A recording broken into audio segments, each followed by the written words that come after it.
ഭാരതത്തിൽ മനുസ്മൃതിയുടെ കാലം മുതൽ ശിക്ഷാ നിയമങ്ങൾ നിലവിലുണ്ട്.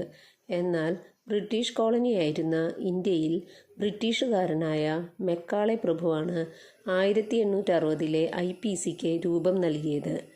ഒരു സമഗ്രമായ മാറ്റം അനിവാര്യമാണെന്ന് കണ്ടും ആധുനിക കുറ്റകൃത്യങ്ങളെയൊക്കെയും കണക്കിലെടുത്തും കൊണ്ടാണ് 2024 ജൂലൈ 1 മുതൽ IPCക്ക് BNS അഥവാ ഭാരതീയ ന്യായ സംഹിത എന്ന പേരിൽ നിലവിൽ വന്നിരിക്കുന്നത്. പഴയ ഇന്ത്യൻ പീനൽ കോഡിലെ 1 മുതൽ 5 വരെയുള്ള വകുപ്പുകൾക്ക് ഭാരതീയ ന്യായ സംഹിതയിൽ എന്തെല്ലാം മാറ്റങ്ങളാണ് വന്നിരിക്കുന്നതെന്ന് നോക്കാം.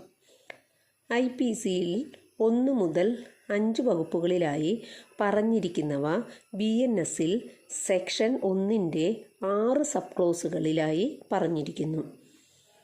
Section 2 IPC punishment of offences committed within India, ഇന്ത്യക്ക് അകത്തു വെച്ച് നടത്തപ്പെട്ട കുറ്റകൃത്യങ്ങൾക്കുള്ള ശിക്ഷകളെക്കുറിച്ചാണ് പറഞ്ഞിരിക്കുന്നത്.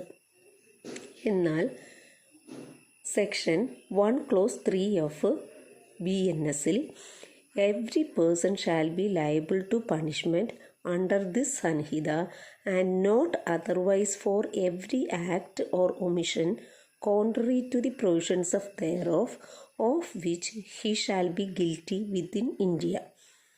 ഈ സംഹിതയിലെ വ്യവസ്ഥകൾക്ക് വിരുദ്ധമായി ഇന്ത്യക്കകത്ത് പ്രവൃത്തിയോ വീഴ്ചയോ വരുന്നത് മൂലം കുറ്റവാളിയാകുന്ന ഓരോ വ്യക്തിക്കും ശിക്ഷയ്ക്ക് അർഹതയുണ്ട്.